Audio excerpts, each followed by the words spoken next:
Vamos orar, começarmos a nossa terceira aula deste livro, a primeira da segunda parte desta matéria, ou deste livro, a segunda parte, que é a soteriologia. Querido Deus e Pai, a Ti rendemos adoração, louvor, rendemos graças por mais esta oportunidade, mais um dia em Tua presença. E o Senhor nos permite nos reunir para estudarmos a Tua Palavra Santa. Abençoa as nossas vidas, fale aos nossos corações, nos faça crescer mais e mais no conhecimento do Senhor e da Sua Santa Palavra. Abençoe cada irmão presente, aqueles que ainda estão a caminho, que possam se achegar em paz, protegido pelas Suas santas mãos. Eis a nossa oração a Deus, no nome de Jesus. Amém. Sem perda de tempo, hoje nós temos um assunto vastíssimo. A segunda parte do nosso livro, Hamartiologia e Soteriologia, página 27. Nós vamos começar hoje a falar da doutrina da salvação, a partir da introdução, sequenciando o que é a salvação, arrependimento, conversão, justificação, adoção, santificação, glorificação e um apêndice, um capítulo extra para nós refletirmos sobre os benefícios da morte do Senhor Jesus Cristo na cruz do Calvário, os benefícios para a nossa salvação. Página 28, nosso texto áureo da soteriologia, está na epístola do apóstolo Paulo aos Efésios, capítulo 2, versículo 8, porque pela graça sois salvos, por meio da fé, e isto não vem de vós, é dom de Deus. Soteriologia, definição. O termo soteriologia deriva de dois vocábulos da língua grega, que é a língua do Novo Testamento. Soteria e logia, o primeiro significando salvação ou libertação e o segundo significando estudo ou tratado. Daí termos que soteriologia significa estudo acerca da salvação. A salvação preparada para o mundo perdido nasceu no coração amoroso de Deus. Por isso a multidão salva, vestida de vestes brancas, cantará nos céus: salvação ao nosso Deus, que está assentado no trono. Assim Deus é a origem da nossa salvação. No dia da queda do homem, Deus prometeu enviar um Salvador. Ele disse a respeito da semente da mulher: esta te ferirá a cabeça e tu lhe ferirás o calcanhar. Na plenitude dos tempos, Deus enviou seu Filho, nascido de mulher. A promessa cumpriu-se literalmente, sendo uma expressão do amor divino, porque Deus amou o mundo de tal maneira que deu o seu Filho unigênito para que todo aquele que nele crê não pereça, mas tenha a vida eterna. Texto áureo da Bíblia Sagrada, João 3,16. Vamos olhar aqui alguns slides rapidinho, para a gente começar a aquecer nossa introdução. Alguns significados de salvação. Quando nós usamos a expressão salvação, ela tem alguns significados etimológicos e também o dicionário formal trazem esses significados. Como, por exemplo, salvação é o ato ou efeito de salvar. Salvação é também tirar ou livrar da ruína, do perigo. Salvação também é conservar, guardar, manter, proteger. Salvação, em quarto lugar, defender, preservar, poupar. Em quinto lugar, salvação é livrar da morte. Temos aí um sexto significado: livrar das penas do inferno. E, finalmente, livrar de um risco iminente. Você veja que nós estamos mesclando conceitos teológicos, conceitos da língua mesmo portuguesa, do dicionário formal da língua portuguesa, alguns significados de salvação. Estamos estudando a salvação no aspecto espiritual, no aspecto teológico, mas a salvação que nos é oferecida ou fornecida através da morte vicária de Cristo, ela não diz respeito tão somente e apenas ao futuro, à eternidade. A salvação em Cristo, ela é completa. Ela abarca o presente e daqui por diante até o futuro eterno. Então nós temos que dar uma olhada aqui em alguns significados, porque às vezes nós pensamos em salvação apenas no sentido de ter direito à eternidade, à vida eterna. Mas os benefícios da salvação, eles começam a ser experimentados antes do tempo eterno. A gente já usufrui dos benefícios da salvação no tempo presente. A gente vai citar aqui, a gente vai esmiuçar o assunto, mas só a título de exemplo. Por exemplo, nós que por natureza, herdamos a natureza corrupta, caída do nosso pai Adão, somos, infelizmente, escravos do pecado. A salvação nos livra da escravidão do pecado. Então eu usufruo já, neste tempo, a salvação, porque ela me faculta, ela me possibilita viver uma vida livre da escravidão do pecado. Claro, isso vai ter implicações a médio e longo prazo, apontando para a eternidade. Mas estou apenas mostrando aos irmãos que quando falamos de salvação, não estamos restringindo apenas ao aspecto futurístico, escatológico, eterno. A gente já usufrui dos benefícios da salvação a partir do momento que entregamos a vida a Cristo, temos o nome escrito no livro da vida, já constamos no rol dos salvos. Então os benefícios da salvação, elas já são por nós aproveitadas, né? Nós já recebemos esses benefícios. Deus estava em Cristo, no momento da crucificação, na morte de Cristo. Em Cristo, Deus estava reconciliando consigo o mundo. O mundo, agora estamos falando das pessoas do mundo que, volto a dizer, por natureza, nasceram inimigas de Deus. Então, não tem uma conciliação, não tem uma amizade, uma proximidade. Pelo contrário, são inimigas, estão afastadas, estão distantes. Mas, através do sacrifício de Cristo, o que é que Deus estava fazendo através de Cristo, através da morte de Cristo? Portanto, em Cristo, Deus estava em Cristo reconciliando consigo o mundo. Vamos ler o texto aqui de segunda epístola, né, de apóstolo Paulo aos Coríntios, capítulo 5, versículo 19. Deixa eu tirar esses esboços aqui da Bíblia.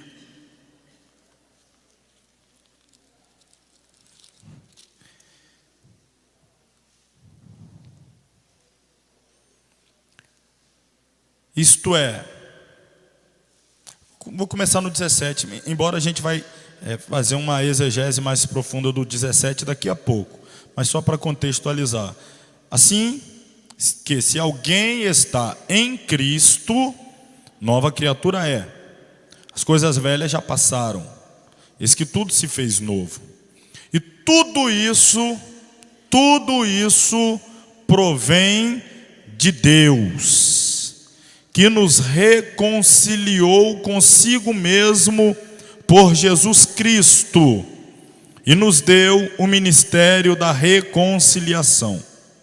Isto é, Deus estava em Cristo reconciliando consigo o mundo, não lhes imputando os seus pecados, e pôs em nós a palavra da reconciliação.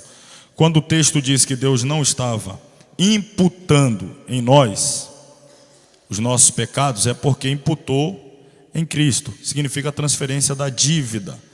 Foi para Cristo. Então quem pagou a dívida já que o salário do pecado é a morte, nós como pecadores deveremos receber a recompensa do nosso pecado, que é a morte, mas Cristo, que não tem pecado, jamais deveria, poderia, haveria de morrer, mas quando os nossos pecados são imputados nele, ele vai pagar a dívida dos nossos pecados, morrendo em nosso lugar na cruz do Calvário. Então perceba, Paulo, escrevendo aos Coríntios, especialmente na epístola soteriológica, que é a epístola aos Romanos, o tempo todo fica claro, e eu li aqui também na introdução, Efésios, por exemplo, o tempo todo o que é que fica claro? A obra da salvação não é uma obra humana. Deus estava em Cristo, Deus reconciliou, e isto não vem de vós, é dom de Deus, é Deus, é Deus, é Deus. Então, Paulo é enfático, categórico, inequívoco em nos afirmar que a salvação é uma obra divina, não é humana. O homem não tem condição de salvar-se, o homem não tem condição de reconciliar-se com Deus, de resolver o problema do seu pecado, a sua dívida. Não, o homem não conseguiria e nem consegue fazer isso. Então Deus é quem vai fazer. Como? Através do seu Filho. Deus estava em Cristo reconciliando consigo o mundo. A morte na cruz foi tremenda, tanto para Jesus quanto para Deus. Foi o seu grande amor que pagou o sacrifício, e foi sua justiça que recebeu o preço de sangue pago por Jesus. Como a gente tem uma mentalidade, isso é normal e nem está incorreto, acerca da Trindade, separando cada pessoa, embora saibamos tratar-se de um único Deus, que subsiste em três distintas pessoas, Pai, Filho e Espírito Santo.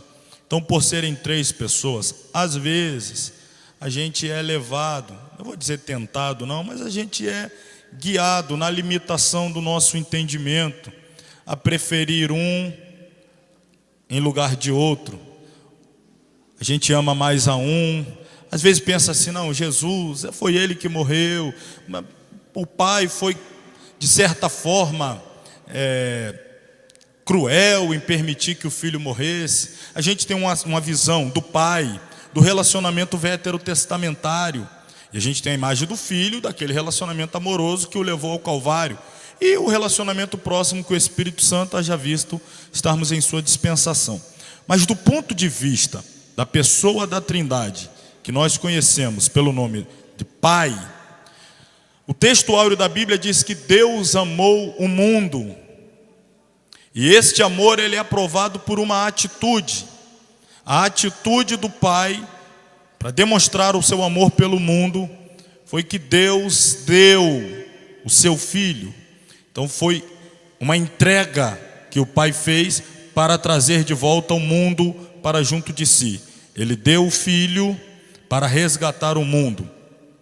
Se o mundo tinha uma dívida com Deus, porque o mundo tinha pecado, e esse pecado do mundo, estou falando do mundo, falando das pessoas, né? A raça humana, a partir de Adão, a humanidade, tem uma dívida para com Deus, e Deus não pode simplesmente anular, porque isto é a palavra dele é irrevogável. A justiça de Deus exige o pagamento da dívida que foi gerada pelo pecado da humanidade.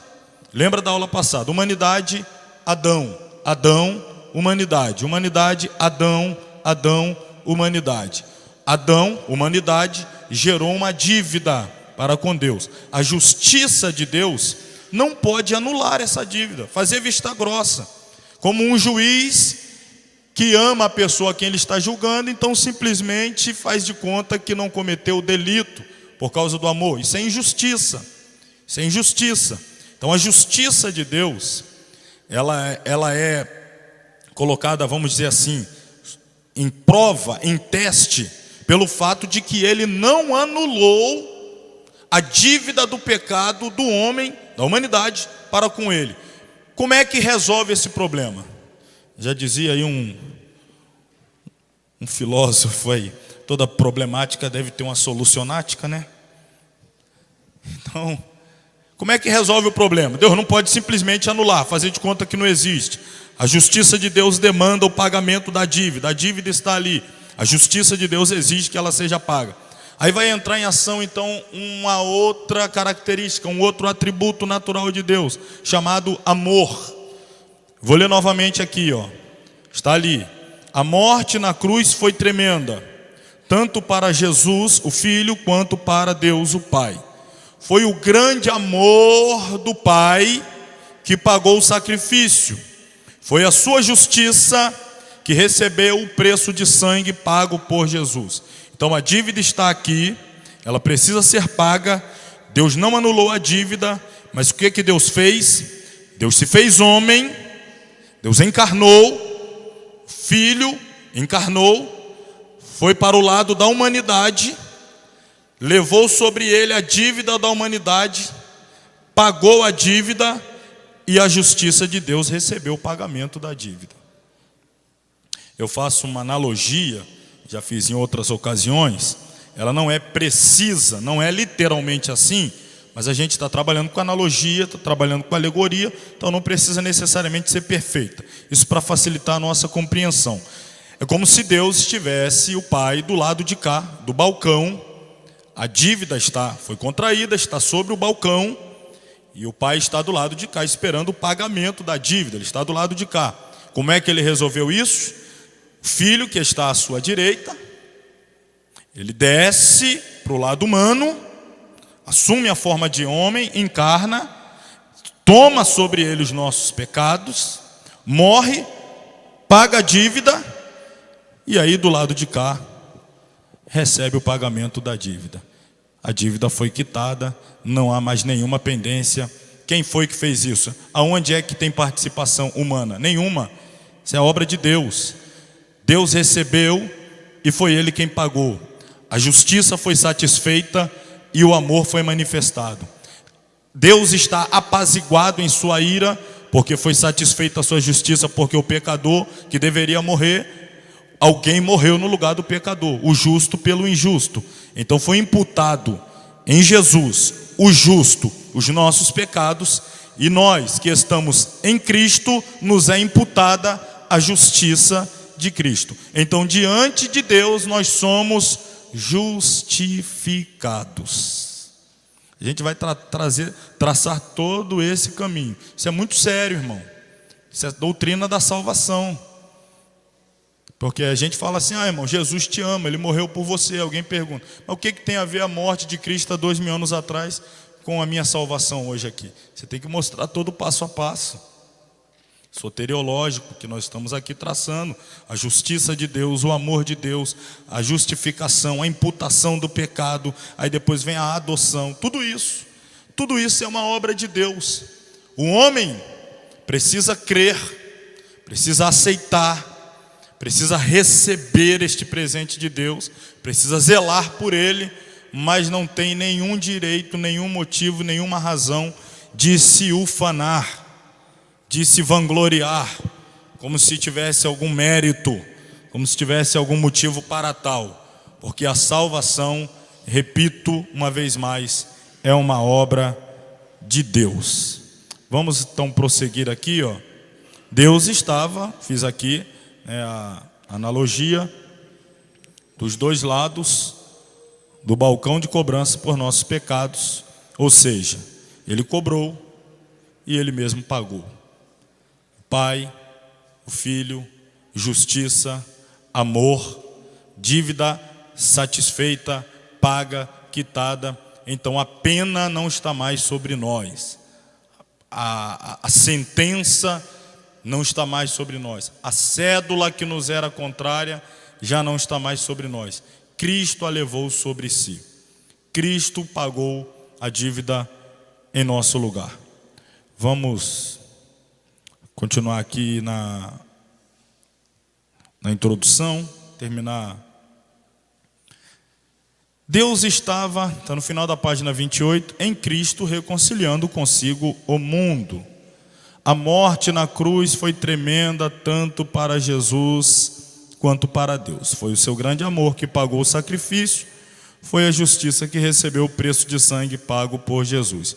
Na cruz foram provadas e mantidas 4 coisas importantes: o amor de Deus, a sabedoria de Deus que se revelou na cruz com uma profundidade insondável, o poder de Deus, a justiça de Deus diante dos céus, do inferno e de todo o mundo. A sua palavra foi cumprida. Portanto, Jesus é o único meio da salvação. Mateus 1, 21, e lhe porás o nome de Jesus, porque Ele, e só Ele, salvará o seu povo dos seus pecados. O próprio nome Jesus já significa salvação. Contudo, o recebimento desta salvação depende do livre-arbítrio do homem querer aceitá-la. Deus espera que cada homem defina sua posição quanto ao meio de salvação que Ele predestinou. Esse é assunto de hoje também: livre-arbítrio e predestinação. Vamos falar daqui a pouquinho. Aquele que aceita Jesus fica grandemente enriquecido, pois é salvo, porque aceitou a Jesus, o meio predestinado por Deus, conforme o seu propósito. É adotado por filho, passa a fazer parte da família de Deus. A graça de Deus opera nele, para que alcance a imagem de filho de Deus. É o processo da santificação. Aquele, porém, que não aceita Jesus está perdido, não porque não estivesse incluído na predestinação de Deus, mas porque não aceitou um único meio de salvação que Deus oferece. Então, como já disse, a gente vai falar mais sobre predestinação e livre-arbítrio já. Então, vamos passar logo para o primeiro capítulo. Aqui foi apenas uma introdução. O que é salvação? O que é salvação em Cristo? A palavra salvação é de profundo significado e de infinito alcance. Muitos têm uma concepção muito pobre da inefável salvação consumada por Jesus, o que às vezes reflete uma vida espiritual descuidada e negligente, em que falta aquele amor ardente e total por Jesus e a busca constante de sua comunhão. Salvação é uma milagrosa transformação espiritual, operada na alma e na vida, no caráter de toda pessoa que, pela fé, recebe Jesus Cristo como seu único Salvador pessoal. Observe as afirmações bíblicas: é nova criatura, isso é conversão, tudo se fez novo, nova vida, novo e íntegro caráter. Então, isso aqui tudo abarca a salvação. Transforma, faz novo, restaura. Isso é a salvação. Vamos ver mais alguns slides aqui. O termo soteria, salvação, é usado no Novo Testamento para se referir a livramento material e temporal de perigo. A pessoa que é salva, ela já recebe, como eu estava falando, no presente, livramento material e temporal de perigo. Ainda, livramento espiritual e eterno, concedido mediante ou imediatamente por Deus aos que aceitam ao Senhor Jesus Cristo. A pessoa que foi salva, entregou a sua vida a Jesus, imediatamente ela já recebe a salvação do castigo eterno. Ela é livre, ela sai da morte para a vida. Como a gente costuma dizer, se ela morre naquele exato momento em que entregou a vida a Jesus, ela já não vai sofrer mais a pena eterna. Ela não vai ser entregue para o juiz eterno. Ela foi salva naquele momento da sentença eterna, do juiz eterno. Então é um livramento espiritual. Estamos falando da parte imaterial. Livramento atual mediante o poder de Deus, também falei, da escravidão do pecado. A pessoa salva, ela já recebe poder para, na sua vida cristã, lograr êxito na batalha contra o pecado, vencer o pecado, vencer as tentações. Isso é reflexo, resultado da salvação. A gente falou um pouco sobre isso lá em Ramar Teologia e também Antropologia. A pessoa que não é salva, a pessoa que não entregou a vida a Jesus, a pessoa que não é habitada pelo Espírito Santo, ela vive na prática do pecado e aquilo para ela é normal. Não há luta, não há batalha contra a carne, contra o pecado. O pecado é algo muito normal, muito natural, algo que a acompanha e ela não tem a menor diferença, não tem o menor problema. Pecado na vida de alguém que não tem a Jesus como seu Senhor e Salvador. A pessoa que é salva, entregou a sua vida a Cristo, está a partir de então como templo do Espírito Santo sendo habitada por Deus. Esta pessoa ela agora entrou numa batalha, mas a presença do Espírito Santo, que é resultado da salvação, lhe confere poder, autoridade, graça para ter vitória contra o pecado. Então a salvação já no tempo presente, na nossa trajetória cristã, nós já recebemos o benefício de sermos vitoriosos na batalha diária, ininterrupta, constante contra o pecado. Salvação é uma milagrosa transformação espiritual, a gente falou isso aqui, aliás já está escrito. Uma das palavras gregas mais importantes na soteriologia é esta que aqui está. A gente vai falar bastante dela hoje aqui.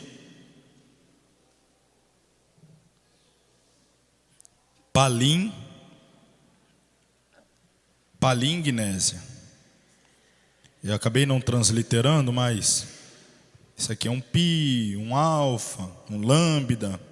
Aqui está, ó, palim, até isso aqui é um transliterado, isso aqui é um N, parece um V, mas aí do gama para frente, gnésia. Esta palavra grega significa novo nascimento. O termo é composto da junção de duas palavras, palim, que significa de novo, e gnésia, ou gênesis, aqui ó, Gênesis, como temos na nossa Bíblia, Gênesis, origem, nascimento. Palingnésia, de novo nascimento, nascer de novo. Essa palavra aqui é fundamental na doutrina da salvação, a doutrina do novo nascimento. Vou falar dela já. Daqui a pouquinho vou falar mais sobre novo nascimento. Vamos voltar aqui na página 30. Não se trata apenas de livramento da condenação do inferno. A salvação abarca todos os atos e processos redentores, bem como transformadores da parte de Deus para com o ser humano e o mundo, isto é, criação, através de Jesus Cristo nesta vida e na outra. Pessoalmente, isto é, em relação à pessoa, a salvação que Cristo realiza abrange a regeneração espiritual do crente, aqui e agora, a redenção do corpo do crente no futuro e a glorificação integral do crente também no futuro. Então, isso aqui tudo a salvação abarca. A nova vida, a regeneração no presente, novo corpo no futuro, corpo glorificado na eternidade, tudo isso faz parte da salvação.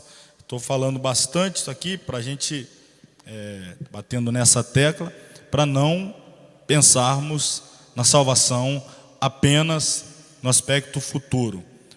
Os salvos em Cristo Jesus já usufruem dos benefícios da salvação no presente. Como receber a salvação? Há 3 passos necessários para um pecador receber a gloriosa salvação em Cristo. Primeiro, reconhecer, mediante o Evangelho, que é pecador. Se a pessoa não tem esse conhecimento, ela acha que não precisa, ela não reconhece a necessidade. A salvação, ela demanda um salvador. A pessoa que sabe que ela está perdida, ela vai em busca de um salvador. Então, para que a salvação ocorra, primeiro a pessoa precisa ter o autoconhecimento, plena convicção pessoal de que ela precisa de um Salvador, precisa ser salva, e ela não tem como resolver, como já disse, este problema por si só. Ela precisa de um Salvador. Então, o primeiro passo é reconhecer que é pecadora, que precisa de salvação. Segundo, confiar em Jesus como seu Salvador. Terceiro, confessar que o Senhor Jesus é o seu Salvador pessoal, visto que com a boca se faz confissão para a salvação. É claro que não podemos e nem devemos restringir esta confissão do senhorio de Cristo.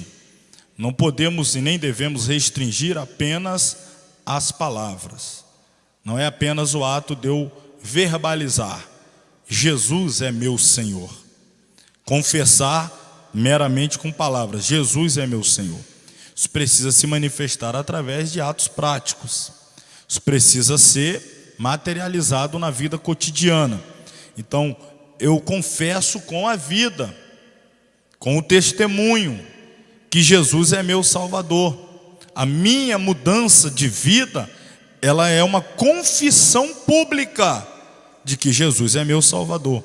A minha abstinência, a minha fuga do pecado é uma confissão pública de que Jesus é meu Salvador. Não estou dizendo que não deva haver uma confissão verbalizada. Estou dizendo que não devemos restringir apenas ao verbo, a palavra, é meu Salvador, e não demonstrar com atitudes práticas, com a vida, no cotidiano. Então, a vida, ela precisa confirmar as palavras. As atitudes precisam endossar aquilo que falamos. A forma mais precisa, portanto, de confessar a Cristo é vivendo debaixo do seu senhorio. A obediência honesta do pecador, movido por Deus, a esses 3 passos resultará na sua salvação, operando o Espírito Santo e a palavra. Isto não falha, não se trata de uma mera teoria, é a verdade de Deus sobre a salvação do pecador. Antes de entrar no pleno conceito, convicção, falar um pouquinho mais sobre a doutrina do novo nascimento.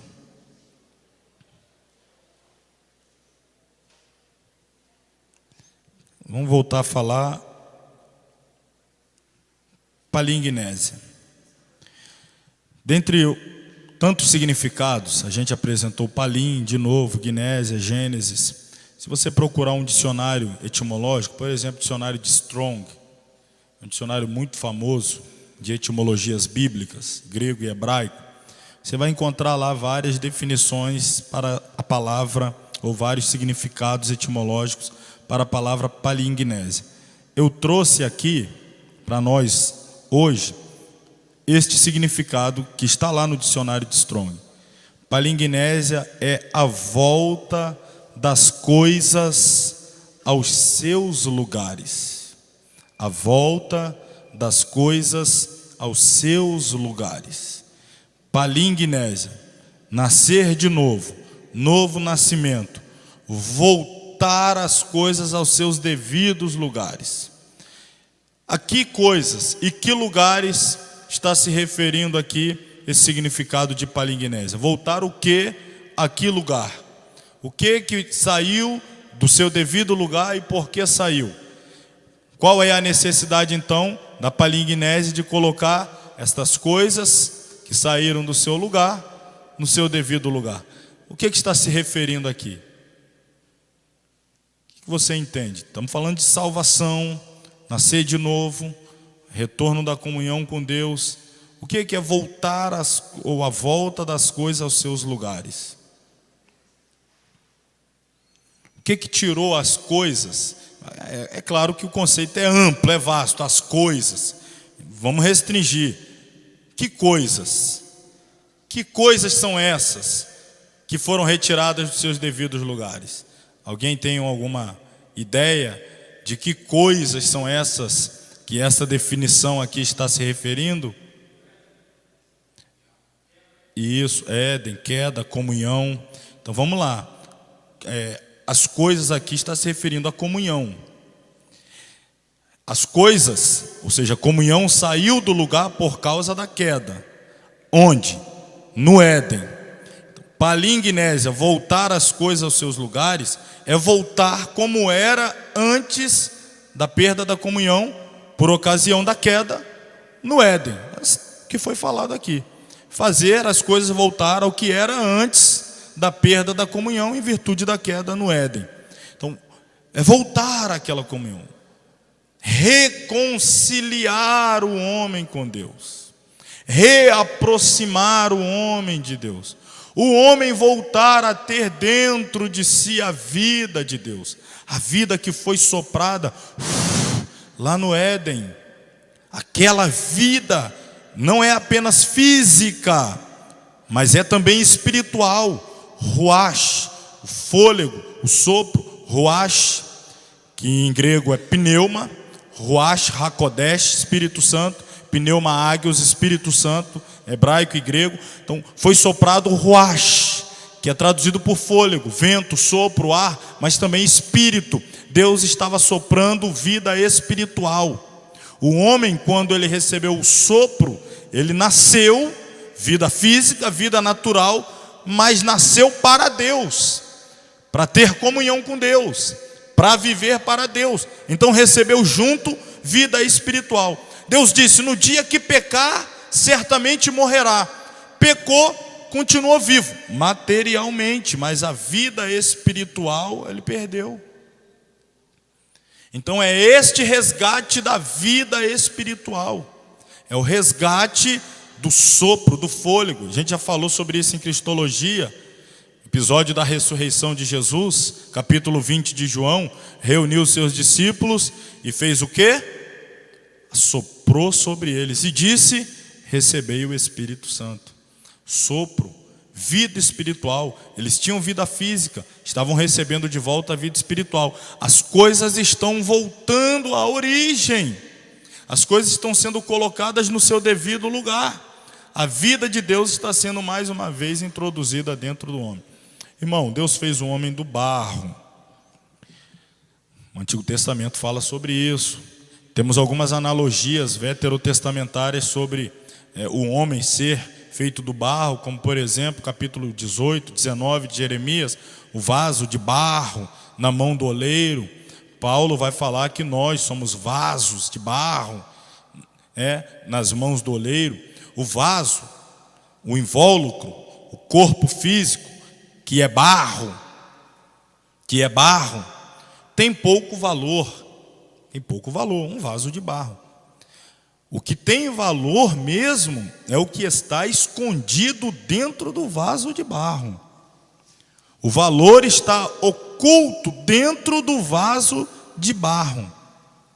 Quando houve o pecado é uma rachadura no vaso de barro, para fazer sair de dentro do vaso o conteúdo precioso que lá dentro está.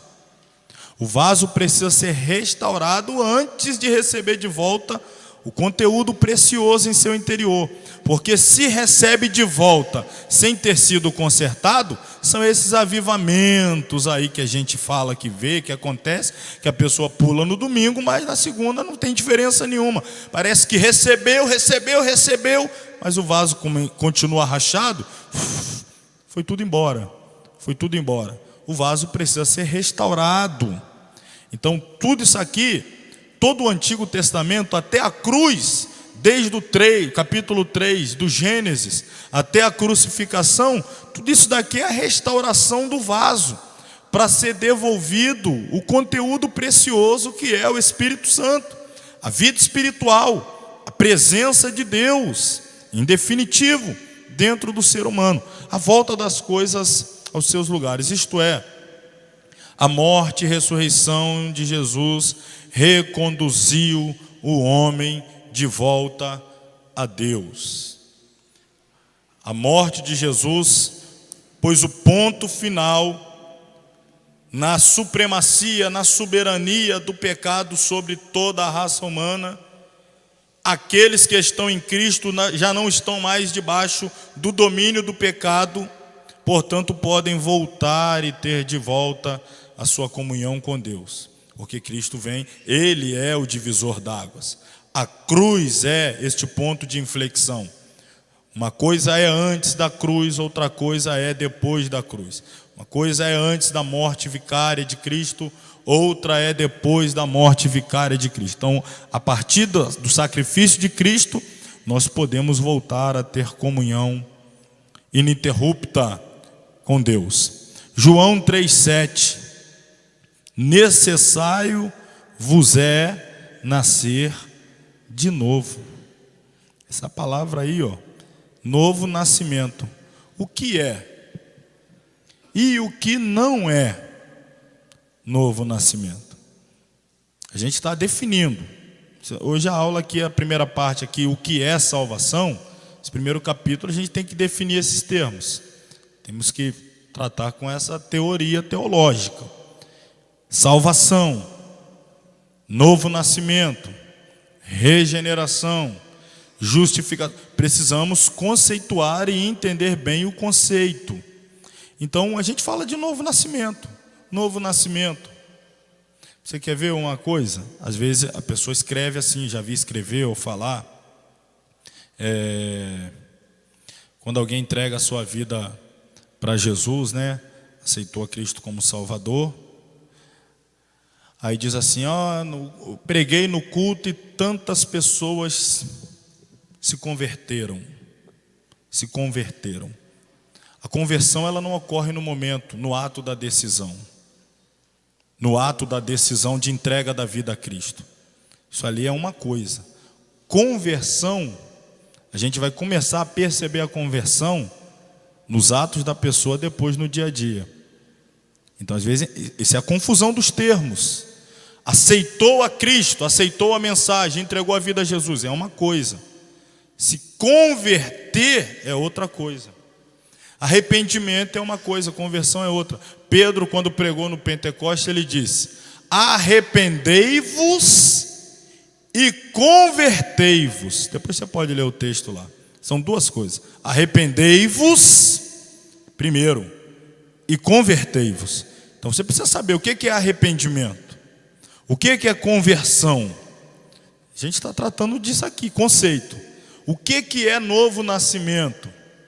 O que não é novo nascimento? Há uma confusão muito grande sobre o que é e o que não é a regeneração, o nascer de novo. Vamos começar então pelo que não é. E muita gente acha que é, mas não é novo nascimento. Por exemplo, novo nascimento não é, ou não revela-se em estar membrado a uma instituição evangélica. A pessoa é membro da igreja A, B, C, D, E, nasceu de novo. Será? Porque é membro da igreja? Isso é sinônimo de ter nascido de novo? Será que é? É simples assim? É só procurar o secretário, ele escreveu o seu nome, nasci de novo. Por quê? O secretário acabou de escrever o meu nome ali. Nasci de novo. Não é ser membro de uma instituição evangélica. Segundo, não revela-se em modelos de disciplina religiosa ou institucional, ou seja, padrão de vestuário, social, moral ou corporal. A pessoa mudou a forma de vestir, nasceu de novo, mudou o seu ambiente social de relacionamento, ou seja, no domingo ela não vai no Mandela, ela vem na igreja, nasceu de novo. Será? Porque às vezes a gente confunde, olha só, a gente está falando aqui, o que eu estou falando aqui, aliás, eu vou falar os outros, depois eu explico o que eu estou falando, e que a gente acha que é novo nascimento, mas não é. Novo nascimento não é ser membro de igreja, novo nascimento não é mudança de vestuário, de ambiente social, não. Novo nascimento não tem nada a ver com título eclesiástico religioso, tais como pastor, evangelista, presbítero, diácono, missionário, crente, conferencista, apóstolo, bispo, semideus, sei lá. Não tem nada a ver. Eu nasci de novo, prova aqui minha credencial, aqui ó. Nasci de novo, assinado pelo, aqui, quem assinou, nasci de novo, tá achando o quê? Não é novo nascimento. Novo nascimento não identifica-se no batismo nas águas, em manifestação de extremismo religioso, manifestação das emoções no culto. Não estou as condenando, mas nem sempre significa novo nascimento. Aparência de piedade, né? Cara fechada, demonstração de fervor espiritual. Nasceu de novo. Nasceu de novo. Não. Agora, que já falei essas 4 aqui, eu vou dizer, a gente confunde, sabe o quê? O resultado do novo nascimento com o novo nascimento. O resultado do novo nascimento com o novo nascimento. Há uma inversão de valores no que tange a relação causa e efeito. A gente chama o efeito de causa, mas não é. Às vezes a pessoa demonstra um efeito, mas ela não passou pela causa. Então isso é uma fachada, isso é um fingimento. Alguém pode imitar novo nascimento sem ter nascido de novo, mudando de veste, mudando de palavreado, mudando de ambiente social. Parece que nasceu de novo, mas talvez não nasceu. Não estou criticando nenhum desses pontos aqui, os quais citei, desde que os mesmos sejam resultados do novo nascimento. Quem nasceu de novo, muda de veste. Quem nasceu de novo, muda o linguajar. Quem nasceu de novo, cresce ministerialmente, se é isso que Deus tem para a vida dele, é cooperador, diácono, presbítero, nasceu de novo, vai progredir espiritualmente. Quem nasceu de novo, vai ter manifestação religiosa, espiritual, fervor espiritual. Quem nasceu de novo, tudo isso daqui ele vai demonstrar como resultado do novo nascimento. Mas nem todos que demonstram isso daqui de fato nasceram de novo. Uma coisa é uma coisa, outra coisa é outra coisa. Então a gente não pode olhar estes que são os resultados do novo nascimento e chamá-lo de novo nascimento. A gente precisa entender a causa, a origem, a raiz. Então vamos buscá-la. O que é novo nascimento? Novo nascimento é viver na própria vida natural, a minha, a sua, a nossa vida natural, uma segunda vida literalmente oposta à vida natural. Você vai começar a viver uma vida que é contrária à sua natureza. Natureza caída, natureza pecaminosa, natureza corrupta, natureza inclinada para o pecado. A partir do novo nascimento, você vai viver uma vida contrária àquela vida. Uma vida que vai na contramão daquilo. Aquilo que você tinha prazer, você passa a ter ojeriza. O que é isso? Nojo. Aquilo que você praticava e se vangloriava de praticar, hoje você tem até vergonha de dizer que um dia praticou. A nova vida que você vive, ela é contrária àquela vida natural. Estou falando, portanto, essa nova vida é a vida espiritual. É a vida espiritual. Novo nascimento é a vida de Deus inserida na nossa vida humana. É a vida de Cristo inserido na nossa vida. É o que Paulo disse: eu não vivo mais, eu anulei a minha vida, agora é a vida de Cristo que vive em mim. E aí você vai ver os resultados: ser membro de uma comunidade cristã, ter fervor espiritual, ter nova postura social. Mas isso é resultado de ter dentro dele a vida de Deus, anulando, sufocando, diariamente crucificando aquela vida natural que outrora ele vivia. Então, novo nascimento, nova vida, é viver na própria vida natural, uma segunda vida literalmente oposta a esta vida natural. Oposta em quê? Em desejos, em vontades, sentimentos, reações, etc. A gente vai aqui, lá na base da personalidade humana. Isso é algo que está acontecendo no interior. Porque todos os outros aqui que eu falei, que não são novo nascimento, isso tudo são atitudes exteriores. Novo nascimento é algo que se dá lá dentro do cidadão, lá no interior, é de dentro para fora. Uma pessoa não pode ser mudada de fora para dentro. A religião tenta, sem êxito, fazer isso, mudar o ser humano de fora para dentro. Cristo não muda ninguém de fora para dentro, muda de dentro para fora, muda o interior, o coração, os pensamentos, o sentimento, a vontade, dominou o interior do cidadão. Isso vai refletir exteriormente, isso vai repercutir na sua vida exterior, na sua vida cotidiana, no seu relacionamento, na sua postura, nas suas palavras, vai refletir, mas o processo é lá dentro, é a guerra contra a carne, contra o pecado, é aquela ira, não vou usar a ira santa não, a ira contra nós mesmos. Você fica irado com você, porque você, por mais que tenha vontade de fazer as coisas que agradam a Deus, mas está lutando, porque tem um outro você aí, um cidadão aí dentro, a vida natural, a vida pregressa que quer te atrapalhar. Você quer Deus e ele te puxa para trás, e está nessa guerra, nessa batalha. Quem te vê do lado de fora, tiver paz do Senhor, irmão, aleluia, Jesus é bom, mas a batalha que está aí dentro, isso aí é o novo nascimento, essa guerra interior, essa crucificação diária do velho eu, esta negação da velha natureza. Aquele que quiser ser meu discípulo, tiraram até aqui agora recente, negue-se a si mesmo, dizer não para você, para o seu eu, para a sua vontade.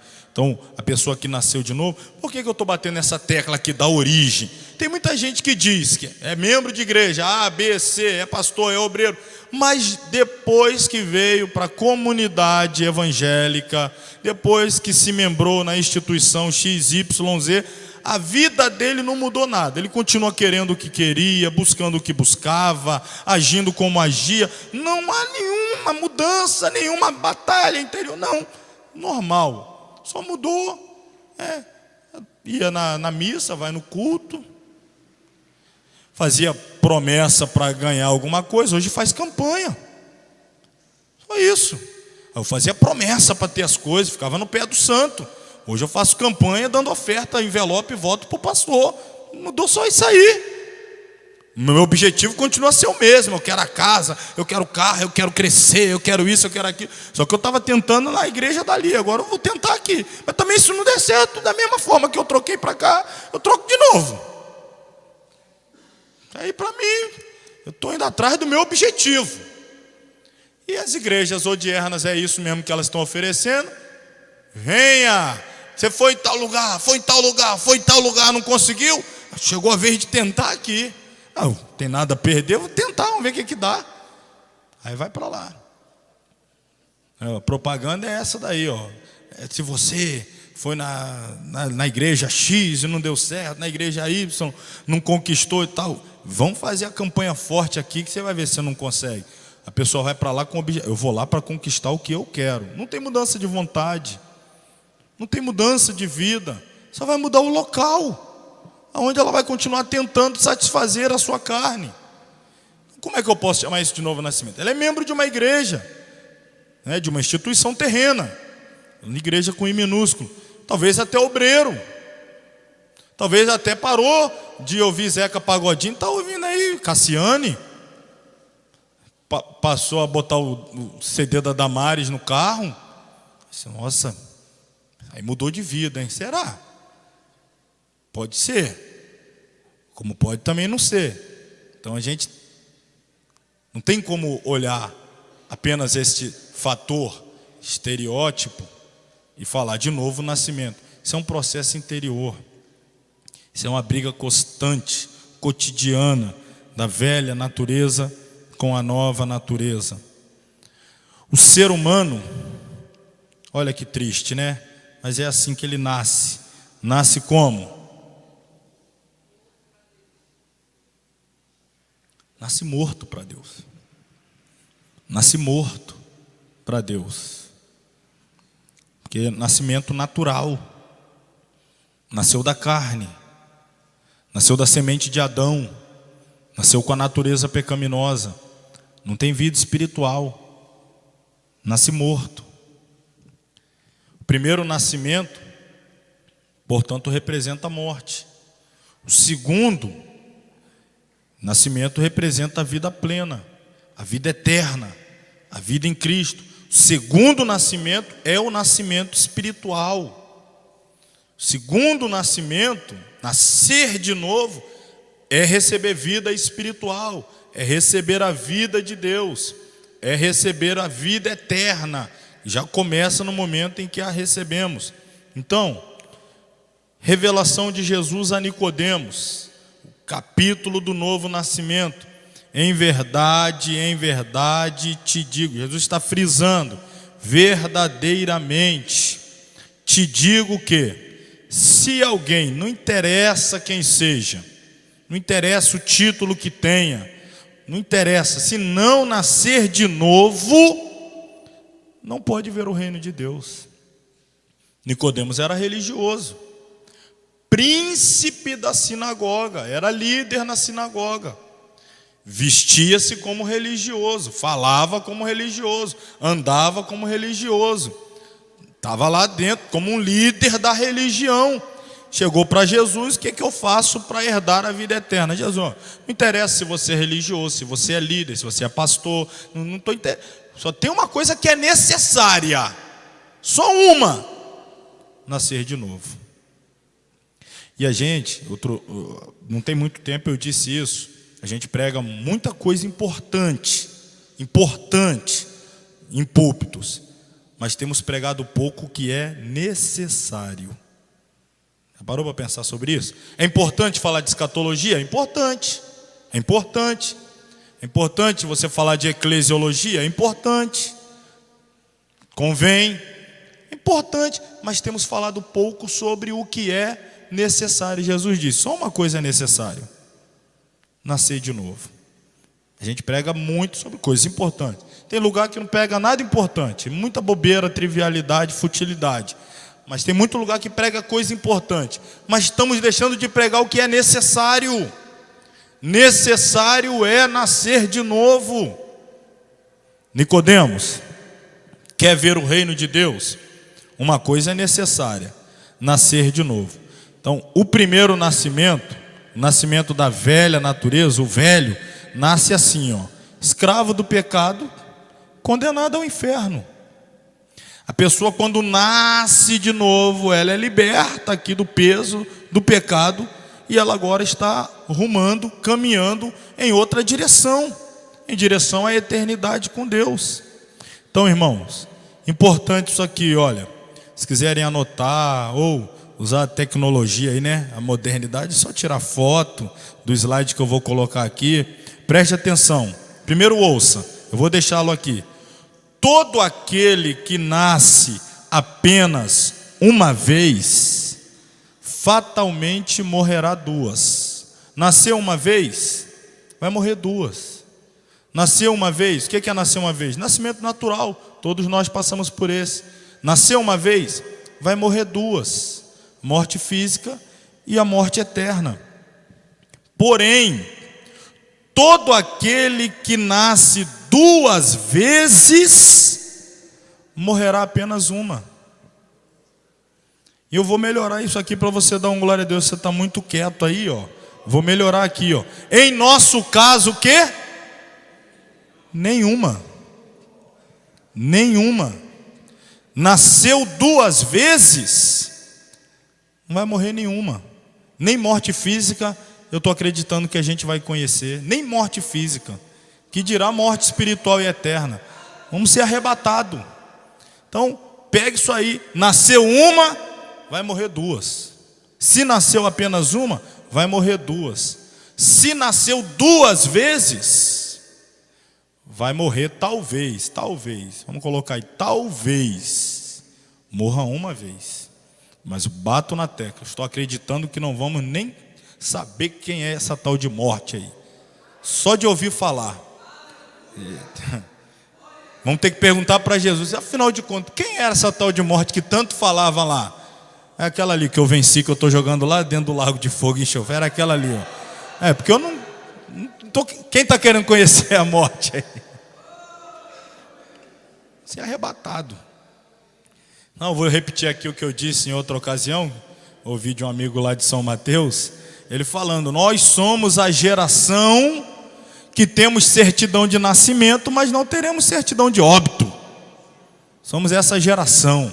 Temos certidão de nascimento, mas não será emitida para nós certidão de óbito. Seremos arrebatados. É necessário nascer de novo. Tem que nascer de novo. Pegaram aí? Então vamos prosseguir, hein? Lemos em João 3. Vamos voltar lá, fazer uma exegese do capítulo da regeneração. Versículo 6 até o versículo 8. Versículo 6. Eu vou pegando parte do versículo, já o interpretando aqui. O que é nascido da carne é carne. Isto é, o nascimento natural é físico. E nada mais do que isso. É o que Jesus está dizendo. Nasceu da carne, nascimento físico. Nascimento natural, é só isso. O que é nascido do Espírito é Espírito, ou seja, o que é nascido por obra do Espírito Santo, esse tem vida espiritual. Porque o Nicodemos perguntou: eu vou voltar a entrar no ventre da minha mãe e tornar a nascer? Jesus disse: o que nasce da carne é carne. Você vai entrar e vai sair, vai continuar sendo vida natural, terrena, mortal. Agora, o que é nascido por obra, que não é obra humana. Nicodemos queria colocar até a mãezinha, a santa mãezinha dele aí. Não tem obra humana, é obra do Espírito, tem que nascer do Espírito, só esse tem vida espiritual. Alguém que foi gerado pelo Espírito, por isso gerado de novo. A primeira geração, você foi gerado da junção do seu pai, da sua mãe, ou quem foi de proveta, seja lá como, mas é natural, é humano, é terreno. Ser gerado de novo, ser regenerado, gerado de novo, agora gerado pelo Espírito, gerado por obra do Espírito. Este tem vida espiritual. Agora, Nicodemos era um mestre da sinagoga. Olha que interessante, hein? Quando Jesus disse para ele, e ele perguntou a Jesus sobre nascer da mãe, Jesus mostrou-se até, de certa forma, se surpreso com a ignorância de Nicodemos. Rapaz, eu não sabia que na sinagoga tinha mestre ignorante assim, não. Você é pastor aonde? Coitado das suas ovelhas, que ignorância, porque nasce da carne é carne. Tem que nascer do Espírito para ser espiritual. Aí Nicodemos, então me fala das coisas espirituais. Jesus, estou te falando das terrenas, você não entende nada. Imagina se eu te falar, vamos ficar por aqui mesmo, falando das coisas mais rasas. Então, é isso aqui, ó. O que há de mais raso? Novo nascimento. E é o que pouco temos falado. Isso teria que ser falado sempre, sempre, sempre, sempre, sempre. Isso aqui chama-se rudimento da fé cristã. Isso aqui é beabá da fé cristã. Isso aqui, discipulado, esse aqui tinha que ter umas 2, 3 lições falando disso aqui. Nascer de novo, nascer de novo. Mas vem cá, aí depois que Jesus voltar e batalha do Armagedon, esquece isso, meu filho, nasce de novo. Depois você descobre isso daí.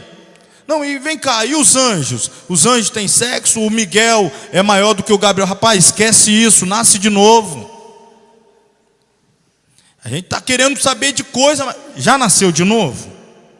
Já nasceu de novo? Então a gente tem tratado aí a igreja, a história da igreja, mas você já é igreja? Já nasceu de novo? Você sabe da história do fundador, de não sei quem, mas você é parte da igreja com I maiúsculo, corpo de Cristo, já nasceu de novo? A gente tem que bater mais nessa tecla aí, novo nascimento, porque é necessário. Não te maravilhes de ter dito a ti, isto é, não fique espantado com a minha revelação a você não, Nicodemo. Necessário é nascer de novo e ponto final. Ou seja, necessário é que você nasça espiritualmente. Você é mestre, mas abre teu olho, hein? Não nasce de novo não para você ver uma coisa. Jesus está dando uma ideia aqui, Nicodemos, aqui, ó. Estou te dando uma ideia, hein, Nicodemo, abre teu olho, hein? Nasce de novo, hein?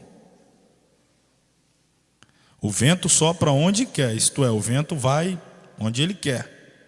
Ouves a sua voz, ouvimos o seu barulho, mas não sabemos de onde vem nem para onde vai, isto é, o vento assopra e ninguém conhece nem sua procedência, tampouco o próximo lugar aonde há de ser assoprado. Assim é todo aquele que é nascido do Espírito, isto é, que nasce de novo como obra do Espírito Santo nele. Ninguém discerne, ninguém consegue discernir, ninguém consegue compreender a mudança interior de alguém que foi gerado do Espírito. A mudança de pensamento, de sentimento, de vontade. Não saía da porta do bar, hoje não suporta o cheiro da bebida. Não é fingimento, é novo nascimento. Era escravo da droga, da maconha, da cocaína, do crack. Hoje em dia não pode nem ver, nem escutar o cheiro, se é que é possível isso. Passa mal, vomita, nasceu de novo. Não é fingimento, não tenho nojo disso, rapaz. Não gosto, fui gerado de novo. Era escravo da prostituição, aquela pessoa morreu. Como é que pode isso? Quem não tem vida espiritual, o homem natural, não entende. Mas como é que pode isso, rapaz? Você era ali, de carteirinha, não perdia uma, era o primeiro. Chegava antes de abrir, saía 2 horas depois de fechar. Como é que pode? Nasci de novo, não tem mais nada a ver aquela pessoa. Foi sepultada, morreu, nasci do Espírito. Agora eu quero as coisas do Espírito. Eu quero as coisas que são do alto. Eu busco as coisas que são do alto, porque eu nasci do alto, nasci de novo. Ninguém entende, ninguém consegue discernir. Novo nascimento é mudança de hábitos, costumes, modos, comportamentos, práticas habituais, procedimentos. Não se explica o novo nascimento na íntegra. Isso é um mistério dentro do ser humano.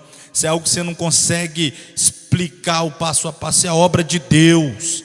É Deus que faz isso dentro da pessoa. Não tem como explicar. A pergunta é: e quanto a você, caro aluno? Já nasceu de novo? Já nasceu da água e do Espírito? Já nasceu do alto? A vida de Cristo está inserida dentro de você? A vida de Deus está dentro de ti? Esta é a pergunta. Já nasceu de novo? Isso é para a gente refletir. Vamos voltar para pleno conceito e convicção de salvação. Vemos em Hebreus 2:3, uma cristalina verdade sobre a salvação. Diz lá que a salvação é uma tão grande salvação.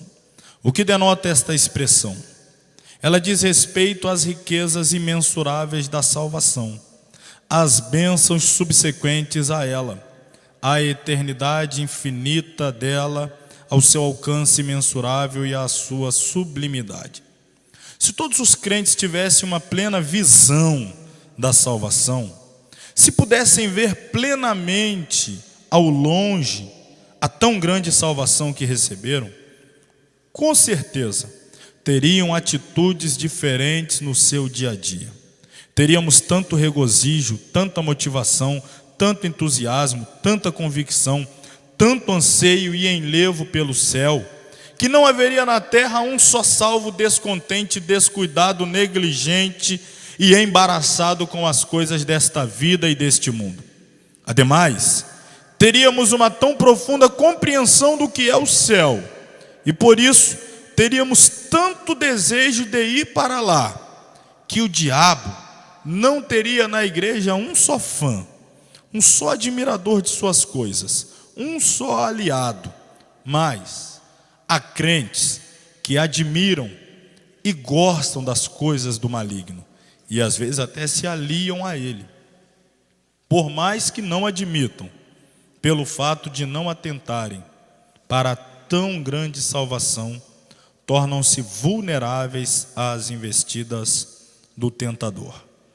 Então, falta-nos, eu já falei também isso aqui em outras ocasiões, uma compreensão do que é o céu, do que é a salvação, de para onde estamos indo, do que nos está preparado.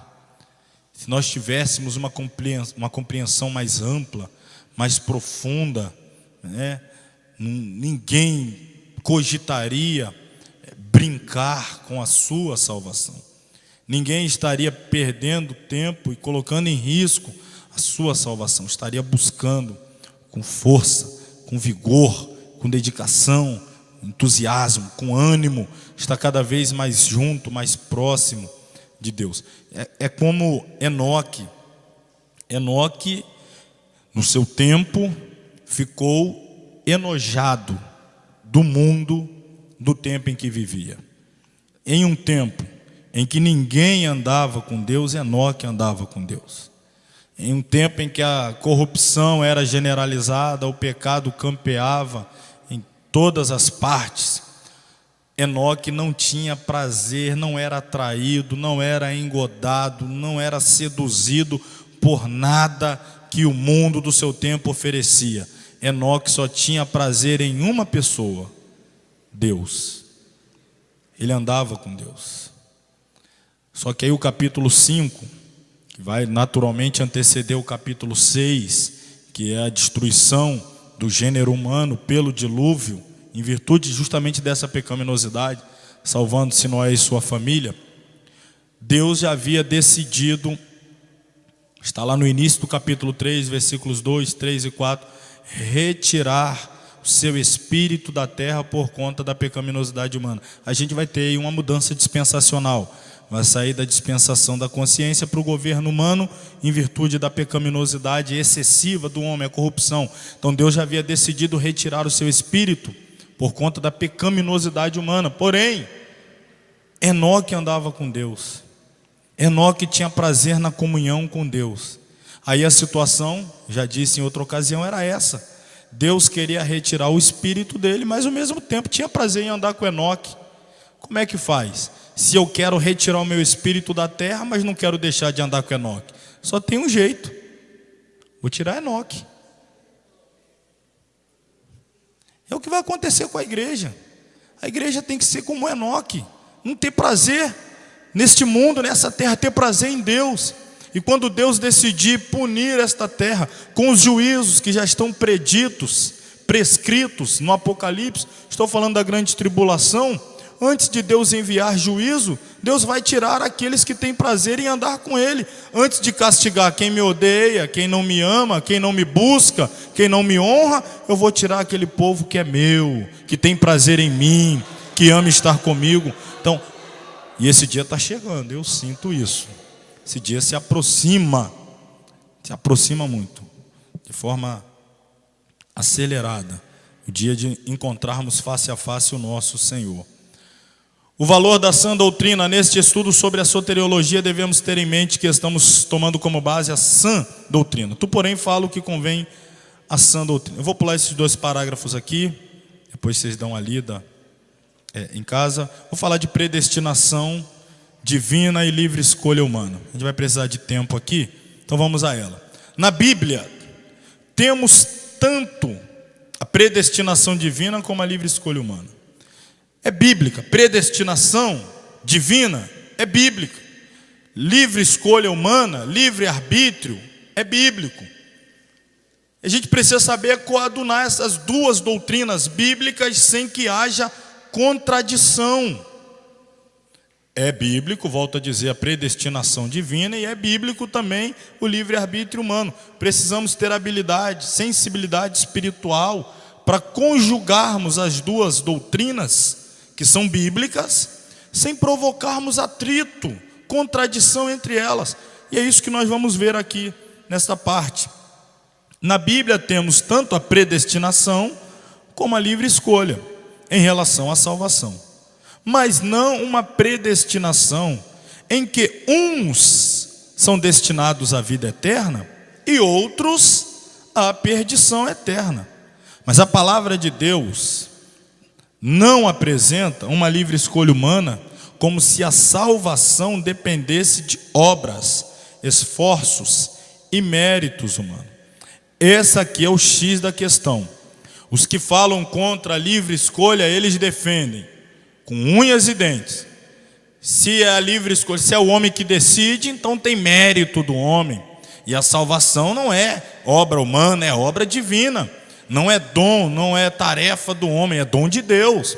Foi Deus que estava em Cristo reconciliando, foi Deus que enviou seu Filho para salvar, é Deus que salva. Então os defensores da predestinação, os radicais, eles falam que é impossível cogitar a hipótese da livre escolha humana, porque isso, segundo eles, seria transferir ao homem a responsabilidade e por isso também o mérito da sua salvação. O problema, como veremos, é justamente os extremos no que tange esta questão. O problema é os extremos. Nós não podemos tratar com os extremos. As duas doutrinas são bíblicas, mas se formos tentar aplicá-las de forma extremada, teremos problema. Precisamos saber conjugá-las de forma coesa, com sabedoria. Predestinação, só para situar aqui talvez alguém que não domine a questão, o significado. Quando a gente trata de predestinação, estamos falando da doutrina que por algumas denominações é defendida da seguinte maneira: Deus destina previamente, por isso predestinação, Deus destina previamente uns para serem salvos, outros para serem condenados. Deus, segundo esta forma de interpretar, Deus já na eternidade passada predestinou alguns para se perder e alguns para se salvar. De maneira que, independa do que eu faça, do que eu pense, de como eu ajo, o que vai prevalecer é a soberania de Deus. Ele já predestinou quem vai se salvar e quem vai se perder. Assim preconizam os pregadores radicais da predestinação divina. A gente precisa aqui ter cuidado, volto a dizer, com os extremos. Olha o que diz aqui o próximo parágrafo. Os extremos nesse assunto é que são maléficos, propalando ensinos que a Bíblia não contém. A ênfase inconsequente à soberania de Deus no tocante à salvação leva a pessoa a crer que a sua conduta e procedimento nada tem com a sua salvação. Por outro lado, a ênfase inconsequente à livre vontade, livre arbítrio do homem conduz ao engano de uma salvação dependente de obras, de conduta, de obediência, de mérito do homem. O problema aqui é o extremo. Depende da escolha divina e ponto final. Não, depende da forma como o homem se comporta e ponto final. É os extremos que são perigosos aqui. Já ouvi até pastores de denominações que defendem a predestinação. Eu já ouvi desabafo deles assim de desânimo em relação ao seu próprio ministério, usando justamente o argumento da predestinação. Ele se fez a autoanálise do seu ministério e chegou à conclusão: pregar para quê? Pregar para quê? Afinal das contas é Deus que vai decidir quem vai se salvar e quem vai se perder. Pregar para quê? Eu nem sei nem se eu faço parte dos eleitos. Estou aqui pregando, não sei nem se Deus me escolheu. Pregar para quê? Vamos tocar a vida, no final a gente vê o que dá. Uma roleta russa, né? Uma loteria. Vamos viver, vamos ver o que dá no final. Quem vai, vai. Quem não for, vai fazer o quê? Reclama com Deus, é Ele que escolheu. Já ouvi até assim, tom de deboche, de brincadeira, mas ali, recheado desse fundo de verdade. A pessoa até desgostosa do seu ministério pela convicção da soberania de Deus no que tange a salvação humana. Dessa soberania, dessa forma assim, exacerbada, extremada. Não tem motivo, não tem razão de pregar, e de por todo mundo pregar o evangelho. Para quê? Para quê? No final das contas, se Deus escolheu, se não escolheu, o que vai prevalecer é a escolha dele prévia, a sua destinação prévia. Então para quê? Será que Deus estava brincando com a igreja? Vai, prega, evangeliza, anuncia o meu amor, e depois deixa comigo, vai fazendo aí, depois deixa comigo. Eu já ouvi pessoas, membros de denominações assim, falando sobre isso. Falando do seu desestímulo ministerial por conta da convicção doutrinária. Dessa convicção de que, no final das contas, a predestinação prevalece. Ora, somos salvos, não por aquilo que fazemos ou deixamos de fazer para Deus. Mais uma vez, preste atenção na relação causa e efeito. Causa e efeito. Eu não sou salvo por aquilo que eu faço para Deus. Não é que eu vou ganhar a minha salvação, vou fazer por merecê-la. Não. Preste atenção nessa relação aqui de causa e efeito. Somos salvos não por aquilo que fazemos ou deixamos de fazer para Deus, mas pelo que Jesus já fez por nós uma vez para sempre. Há muitos por aí tendo a salvação dependente de suas obras, obediência, conduta, santidade, etc. Não é de admirar que os tais caiam e não se levantem, e quando pequem, duvidem da sua salvação. Qualquer pessoa que crê em Jesus torna-se um dos escolhidos de Deus, pois somos eleitos em Cristo. Em Mateus 22, do 1 ao 14, parábola das bodas, vemos que todos os convidados foram chamados, porém, escolhidos foram os que aceitaram o convite do rei. No versículo 14, a expressão muitos são chamados, mas poucos escolhidos, revela, portanto, que das multidões que ouvem o evangelho, apenas uma pequena parte crê em Cristo e o segue. Essa parábola aqui é uma parábola, irmãos. É uma parábola. Não vai dar tempo da gente ler, explicar, mas eu vou passar lição de casa para você. Mateus 22, do 1 ao 14.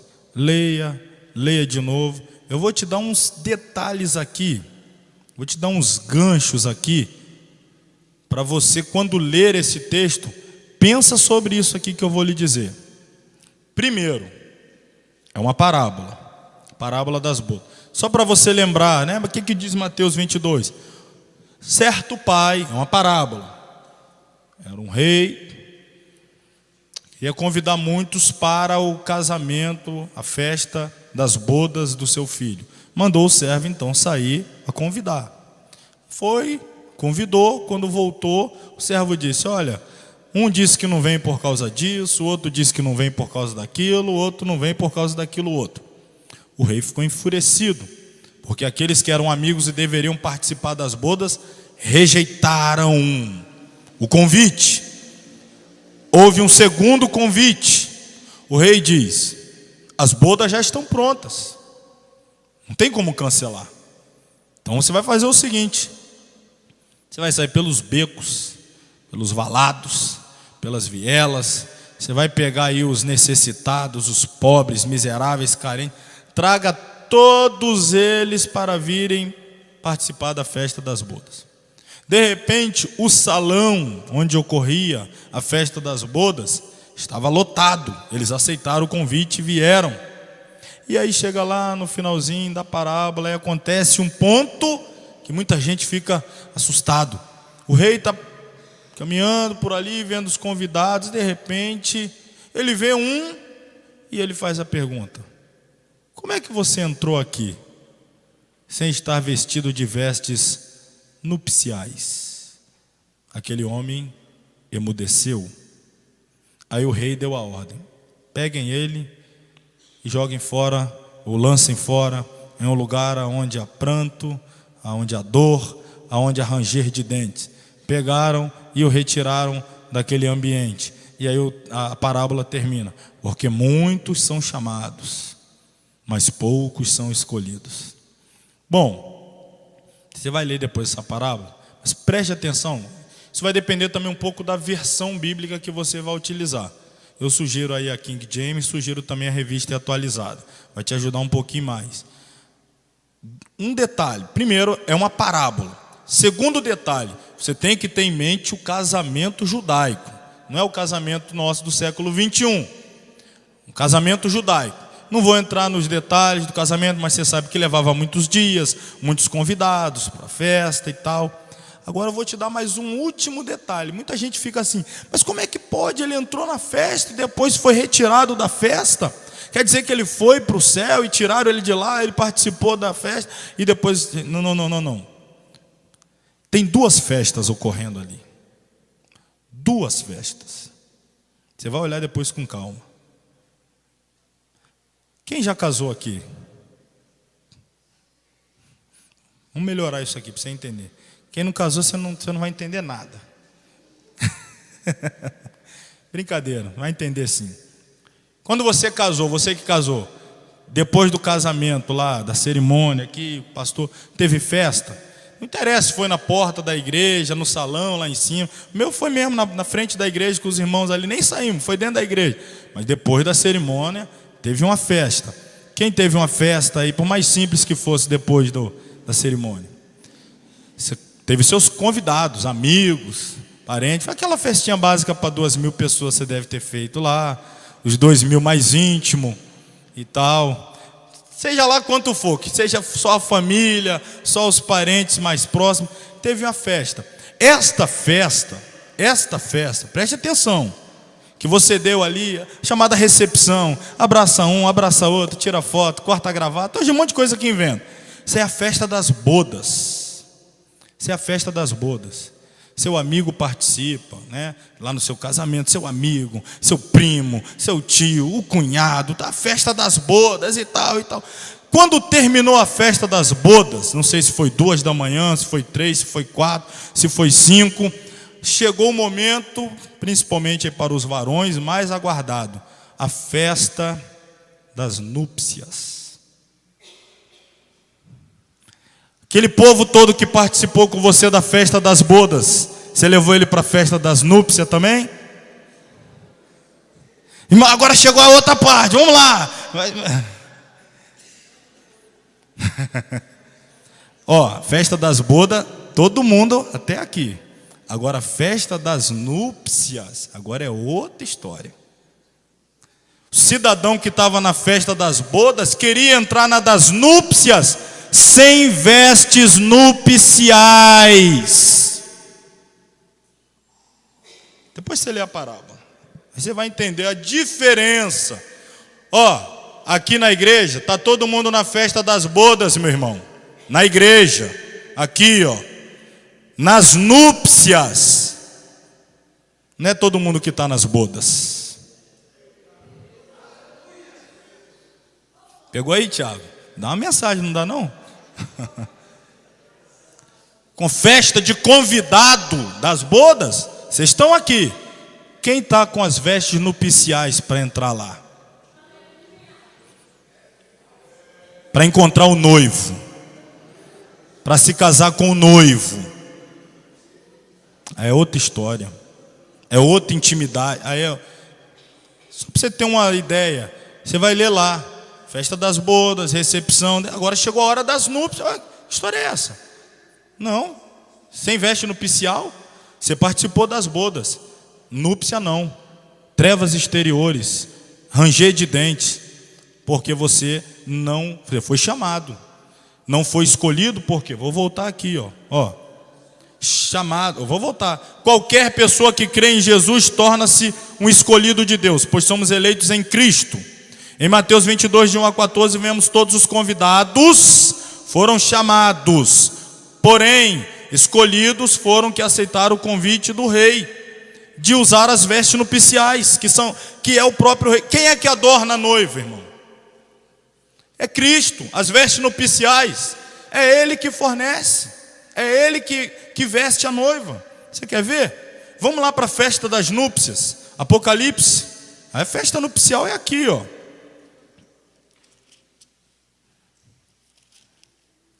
XIX.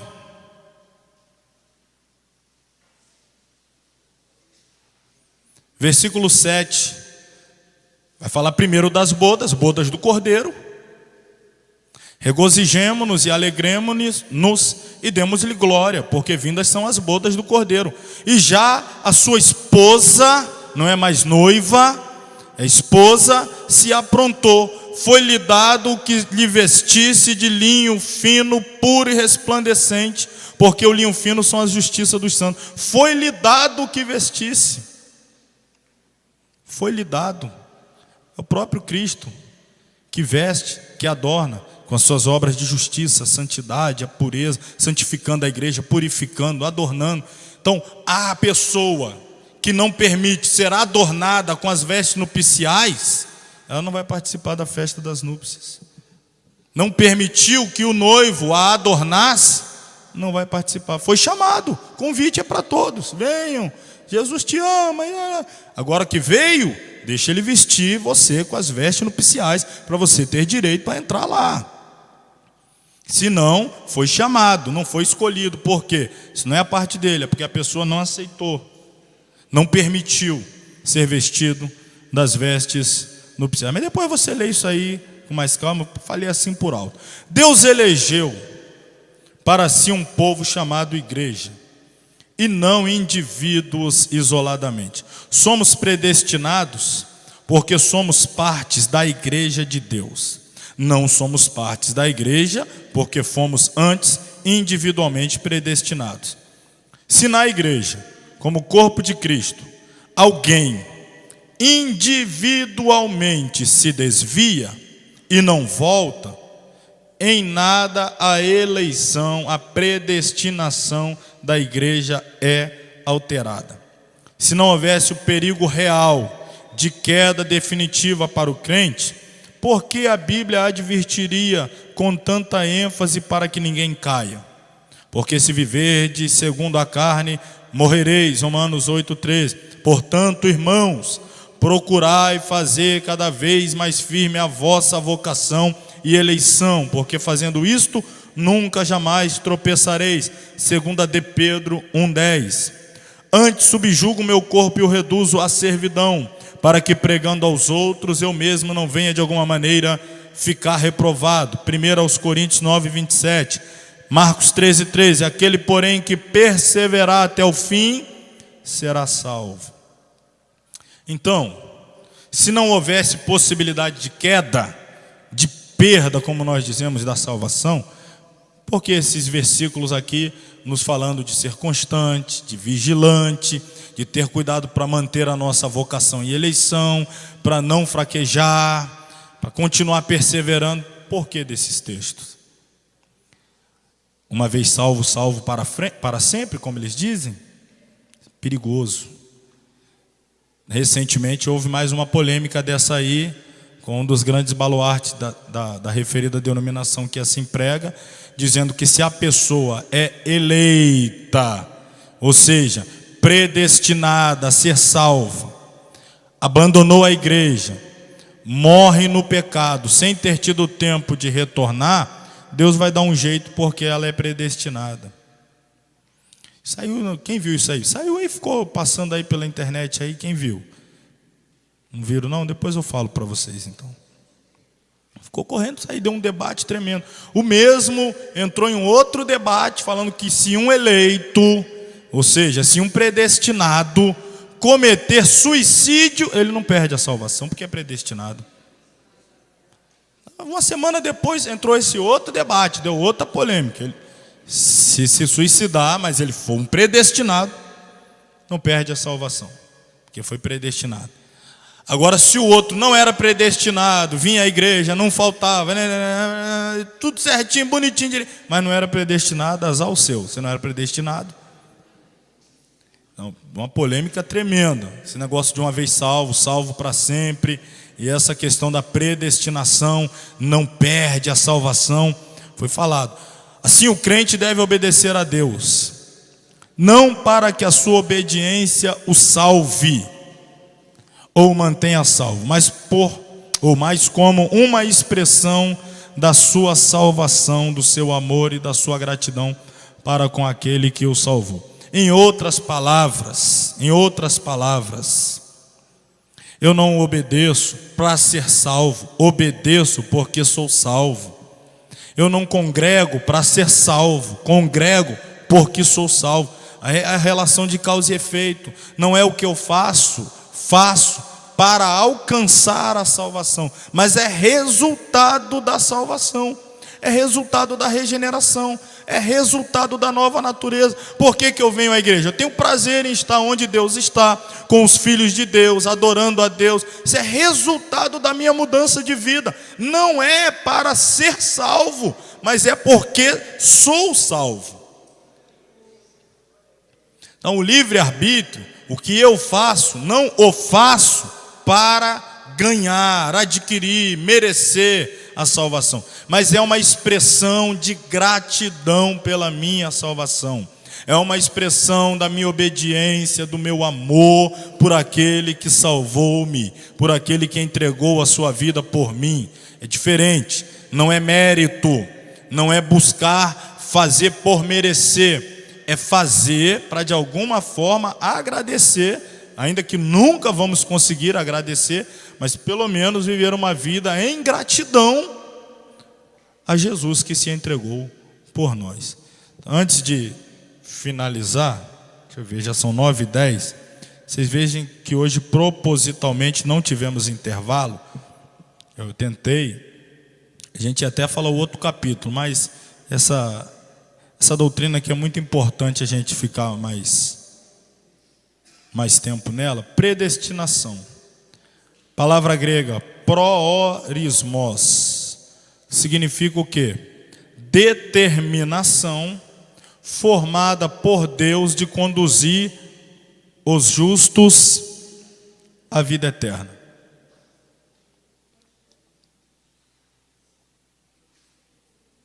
Essa palavra predestinação,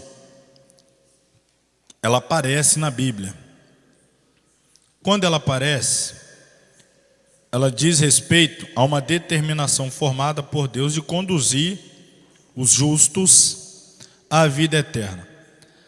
A eleição ou a predestinação, ela é coletiva, abrange o ser humano como indivíduo somente à medida que esse se identifique e se une ao corpo de Cristo, a igreja verdadeira. Ou seja, predestinação existe? Existe. Deus predestinou uns para a salvação? Sim, predestinou uns para a salvação. Quem são estes uns que Deus predestinou para a salvação? Os membros da igreja. Em outras palavras, Deus predestinou para ser salvo a igreja. A igreja. Antes da fundação do mundo, antes do pecado, Deus já, na sua presciência, no seu conhecimento prévio, eterno, Ele predestinou um povo, igreja. A questão é, eu como indivíduo, faço parte da igreja? Aonde é que entra o livre-arbítrio? Eu tenho que decidir fazer parte ou não da igreja. Se eu escolher fazer parte da igreja, eu vou fazer parte do grupo que Deus já predestinou na eternidade para ser salvo, que é a igreja. Se eu não decido fazer parte da igreja, ou se eu decido não fazer parte da igreja, a predestinação da igreja em nada é alterada.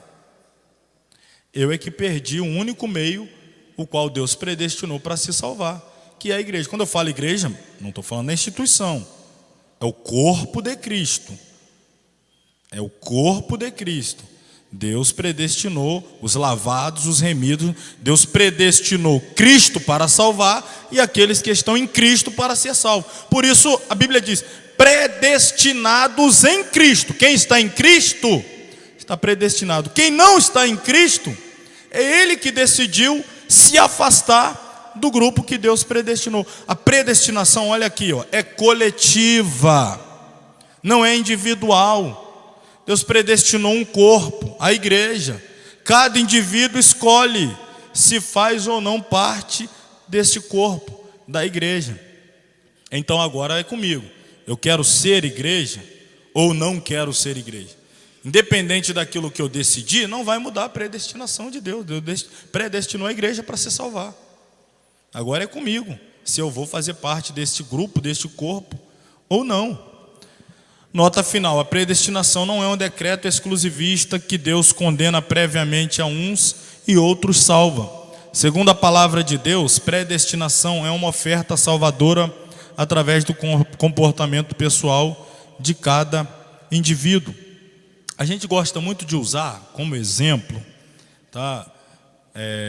Um exemplo clássico que se utiliza muito é o exemplo de um navio atravessando o Oceano Atlântico, saindo daqui, vamos supor, do Brasil, com destino a Portugal. Vai atravessar todo o Oceano Atlântico, daqui para lá.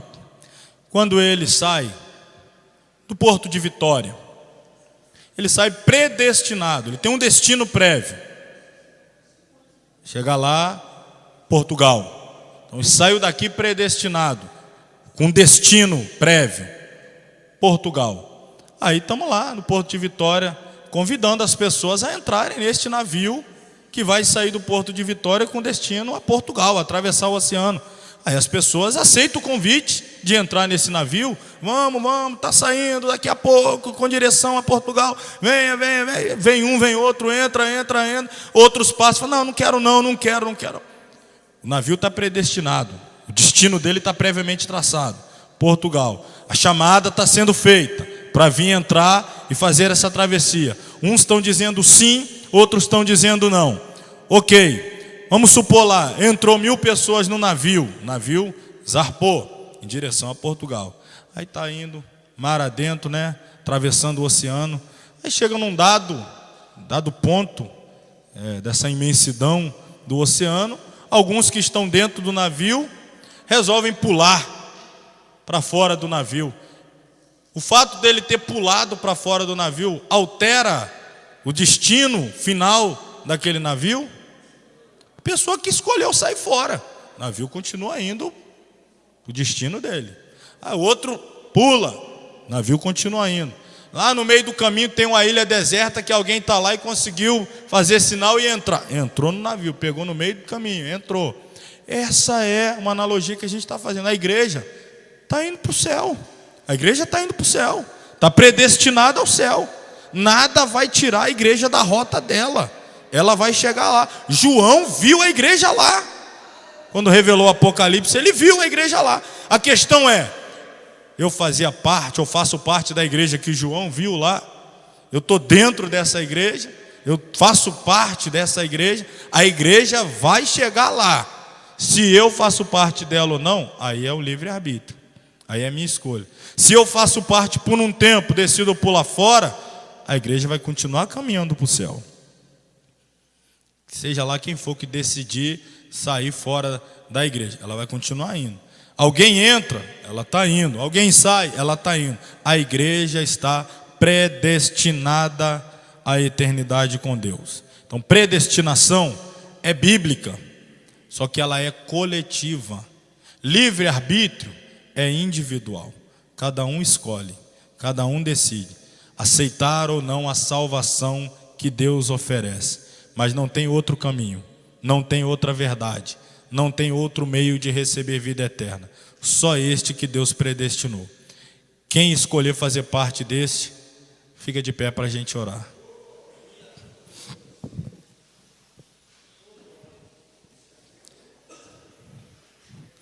Vou fazer uma oração para encerrar, mas você não saia, que eu tenho outra palavra a dizer depois desta oração de encerramento. Segura aí um minutinho.